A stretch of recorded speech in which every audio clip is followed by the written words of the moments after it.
Donc ici, donc on est sur la maison de manœuvre.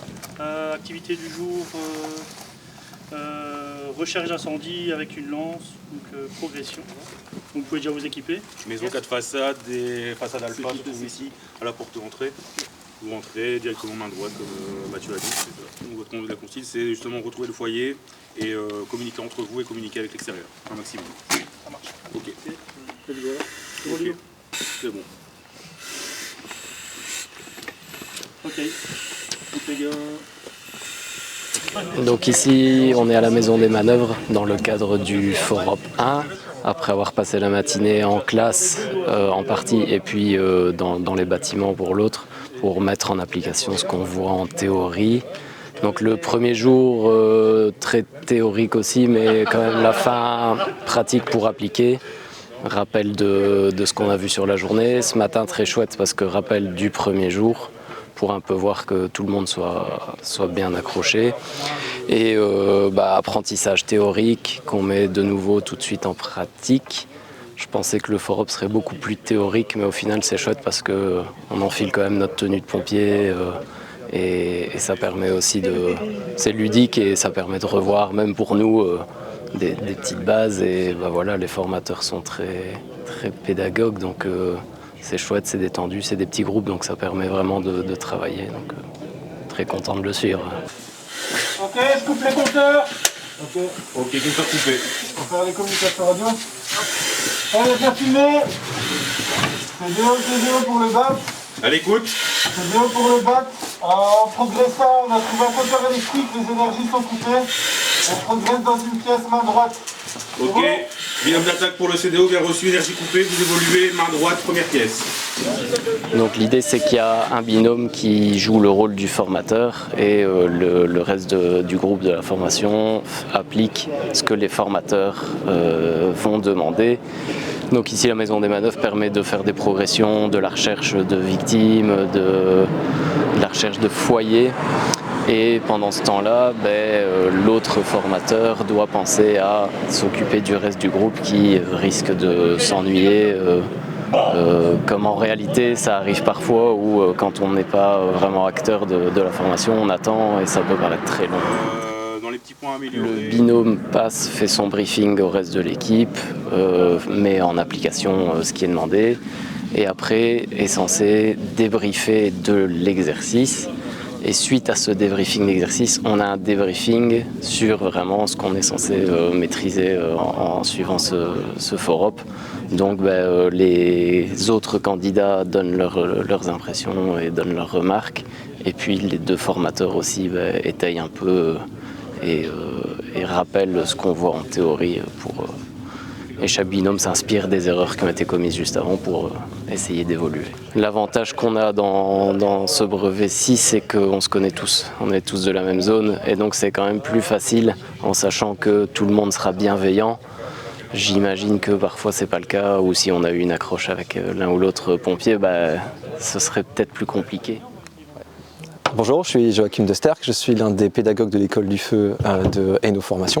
Donc aujourd'hui on est présent au niveau de la maison des manœuvres de Hainaut Sécurité pour l'après-midi du deuxième jour de la formation pédagogique Forop 1. Donc cette formation elle a pour objectif d'amener 8 candidats à être capables de mettre en œuvre des activités pédagogiques, donc d'exécuter en gros des formations pompiers. Donc on leur montre comment créer un climat d'apprentissage qui est serein, on leur enseigne différentes méthodes pédagogiques pour pouvoir faire apprendre en fait des candidats. Cet après-midi c'est de la pratique, c'est-à-dire qu'on les met vraiment en situation de gérer un petit groupe, donc ils doivent créer les conditions d'un exercice, le superviser et ensuite débriefer avec leurs apprenants. Voilà, au terme de la deuxième journée, en général ils ont déjà pu mettre dans leur petite boîte à outils pas mal de techniques et de méthodes intéressantes pour encadrer des collègues qui sont en situation d'apprentissage. Et voilà, c'est plutôt intéressant comme formation à dispenser. C'est toujours gai de les voir progresser comme ça au fil des journées jusqu'à l'examen. Et puis au final, peut-être après, les avoir chez nous comme formateurs. Alors certes, le Foropin c'est surtout une formation méthodologique, voilà, de manière transversale, on va essayer de les amener à maîtriser des outils qu'on peut mettre en place dans différents types de formations, mais c'est tout à fait intéressant d'avoir un expert avec soi déjà sur cette journée-ci formative et puis après à l'examen encore pour pouvoir viser l'aspect plus disciplinaire. Aujourd'hui je suis avec Thibaut Buisseret qui est l'un de nos experts du bureau pédagogique, donc qui est coordinateur adjoint de notre équipe de lutte contre l'incendie avec le capitaine André Bougard. Et voilà, comme ça il peut m'assister dans les débriefs qui sont mis en œuvre aujourd'hui. Lui il est en apprentissage, c'est la première fois qu'il vient, donc voilà, le profil c'est typiquement un membre du bureau pédagogique, donc on a plusieurs personnes qui ont un peu leur spécificité. Lui c'est la lutte contre l'incendie, il y en a d'autres c'est la sauvegarde opérationnelle, certains ça va être plus le secours routier ou autre. Voilà.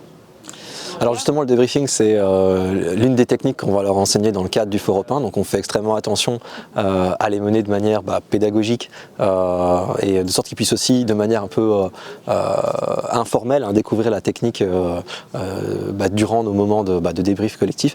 Ce qu'on fait c'est qu'on essaie d'abord de les faire s'exprimer. Voilà, la personne qui a animé la situation, tiens, comment est-ce que tu as ressenti cette situation? Donc d'abord peut-être l'aspect plus émotionnel, comment tu as ressenti les choses, est-ce que c'était difficile, est-ce que c'était facile, etc. Comme ça on peut déposer un peu justement ce qu'on a ressenti du truc et se concentrer dans un deuxième temps sur l'aspect plus apprentissage. Donc là on les encourage à venir sur leurs points forts et peut-être les besoins d'amélioration qu'ils ont pu détecter par auto-évaluation. Et puis on les aide, on tend des perches, tiens sur ce sujet là qu'est-ce que tu penses que tu as fait, voilà. Une fois qu'on a pu faire s'exprimer la personne, si on a des observateurs comme c'est le cas ici, on va les faire participer concrètement, on va demander aux collègues, tiens, qu'est-ce que vous avez pensé de la situation. On les encourage vraiment à donner ce retour, on leur dit, moi je dis tout le temps, le feedback c'est un cadeau, c'est pas pour enfoncer votre collègue, au contraire déjà c'est pour mettre en évidence ce qu'il fait bien, et puis après c'est vraiment pour lui donner des pistes pour qu'il puisse progresser, et tout ce qui vient des collègues ne viendra pas du formateur. Moi je leur dis donc soyez, participez et donnez un maximum, nous on aura moins quelque part à apporter par la suite. Et ça c'est la troisième étape, c'est une fois qu'on a terminé de faire parler les personnes qui ont animé, les personnes qui ont observé, forcément l'expert qui est avec moi et puis moi-même on va intervenir pour faire un dernier retour par rapport à la situation, confirmer ou infirmer des choses qui ont pu être avancées, remettre en contexte aussi parfois parce qu'ils peuvent avoir tendance un peu à s'auto-flageller en disant j'ai mal fait ou ça va pas.